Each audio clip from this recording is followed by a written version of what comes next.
a very old childhood copy of one of my favorite books, the Delaire's Book of Greek Myths by Ingrid and Edgar Delaire's. It's from Dell Publishing and Yearling Books. As Cadmus did at Thebes, if you succeed, the golden fleece is yours. But if you fail, I shall cut out the tongues and lop off the hands of you and all your great heroes. King Aeetes knew well that no man could withstand the searing heat that blew from the bull's nostrils. What he did not know was that Hera was helping Jason. Hera knew that the king's daughter, Medea, who stood at her father's side with modestly downcast eyes, was the only one who could save Jason. She was a lovely young sorceress, a priestess of the witch goddess Hecate, and must be made to fall in love with Jason. So Hera asked Aphrodite to send her little son Eros to shoot one of his arrows of love into Medea's heart. Aphrodite promised Eros a beautiful enamel ball, and he shot an arrow into Medea's heart just as she lifted up her eyes and saw Jason. Her golden eyes gleamed. Never had she seen anyone so handsome. She just had to use her magic and save him from her cruel father. There was nothing she would not do to save Jason's life. She went to Hecate's temple and implored the witch goddess to help her, and guided by the witch goddess, she concocted a magic salve so powerful that for one day neither iron nor fire could harm the one who was covered with it. In the dark of the night, Medea sent for Jason. When he came to the temple, she blushingly told him that she loved him so much she would betray her own father to save him. She gave him the magic salve and told him to go up to the fire-breathing bulls without fear. Jason took the young sorceress in his arms and swore by all the gods of Olympus to make her his queen and love her to his dying day. Hera heard him and nodded, very pleased. When the sun rose in the morning, Jason went straight up to the fire-breathing bulls. They bellowed and belched flames at him, but with Medea's salve he was invulnerable and so strong that he harnessed the bulls and drove them back and forth till the whole field was plowed. Then he seeded the dragon's teeth, and right away a host of warriors sprang up from the furrows. As Cadmus had done, he threw a rock among them and watched from afar as they killed one another. Before the sun had set, they all lay dead. Jason had fulfilled his task, but King Aeetes had no intention of keeping his part of the bargain. He called his men together and ordered them to seize the Argo and kill the foreigners at daybreak. Medea went to Jason and told him that he must take the golden fleece, now rightfully his, and flee from Colchis before dawn. Under cover of night, she led him to the dark grove where the golden fleece, shining like the sun, hung on a branch of a tree. Around the trunk of the tree lay coiled the never-sleeping dragon, but Medea chanted incantations and bewitched the dragon. She stared at it with her golden eyes, and it fell into a deep magic sleep. Quickly, Jason took the golden fleece and ran with Medea to the waiting Argo, and quietly they slipped out to sea. At daybreak, when the king's men were ready to attack the ship, they found it was gone. So were the golden fleece and the king's daughter, Medea. Red-faced with fury, Aeetes set off in pursuit with his great fleet of Colchian warships. He wanted the golden fleece back, and he wanted to punish his daughter. The fastest of his ships, steered by one of his sons, soon overtook the Argo.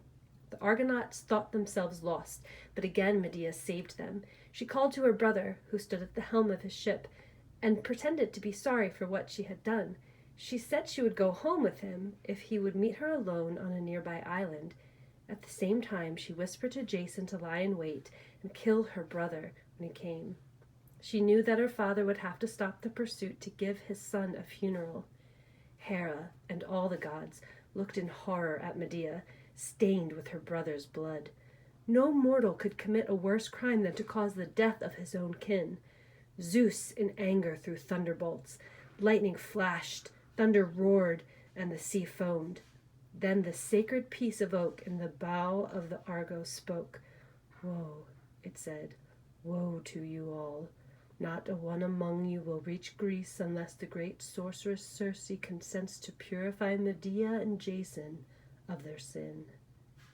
Tossed about by howling winds and towering waves, the The Argonauts sailed in search of Circe's dwelling.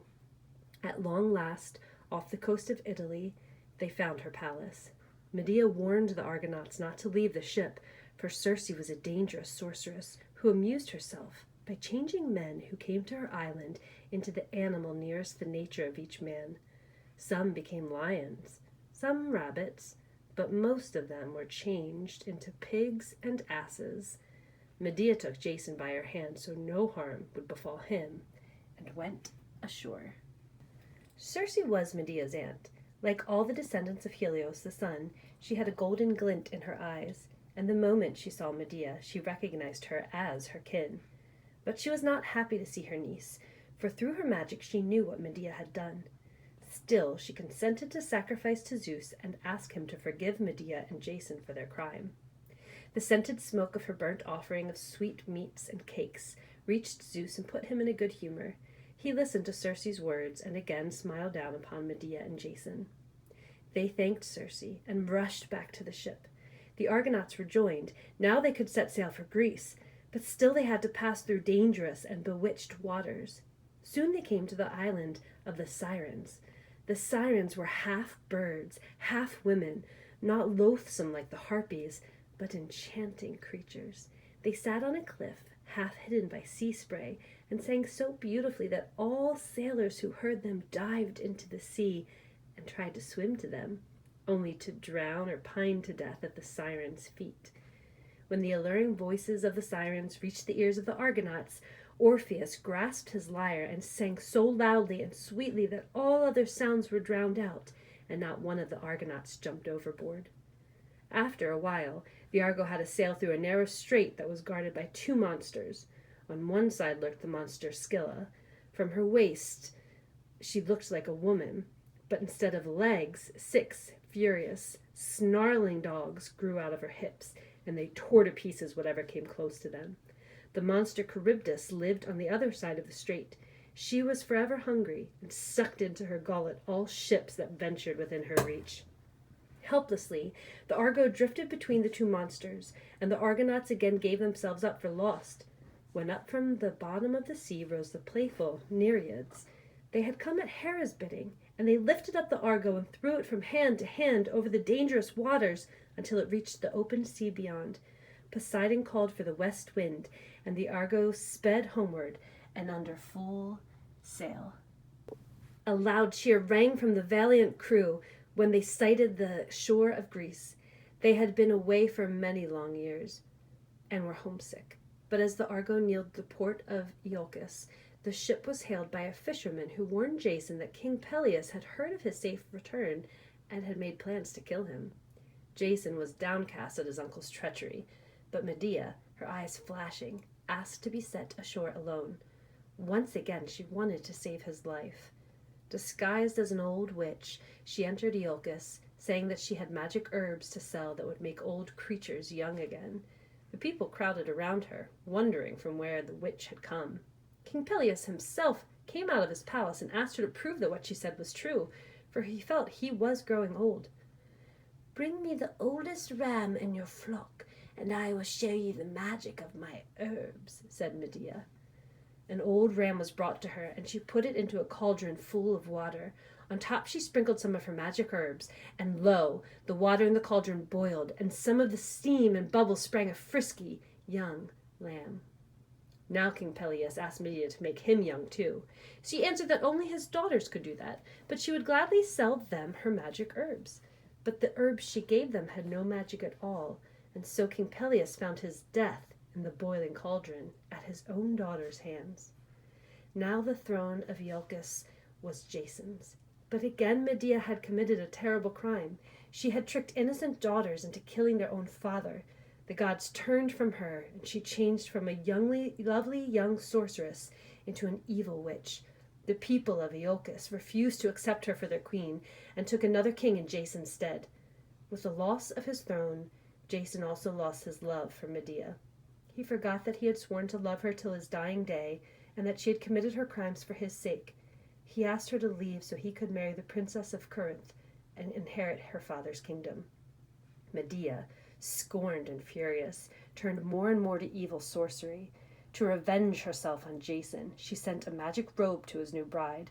It was a beautiful gown, but the moment the bride put it on, she went up in flames, and so did the whole palace. Then Medea disappeared into a dark cloud, riding in a carriage drawn by 2 dragons. Jason found no more happiness, for when he broke his sacred oath to Medea, he lost Hera's goodwill. His good looks left him, and so did his luck and his friends. Lonesome and forgotten, he sat one day in the shade of his once glorious ship, the Argo, now rotting on the beach of Corinth. Suddenly the sacred piece of oak in the prow broke off, fell on him, and killed him. The golden fleece was hung in Apollo's temple in Delphi, a wonder for all gods to behold, and a reminder of the great deeds of Jason and the Argonauts.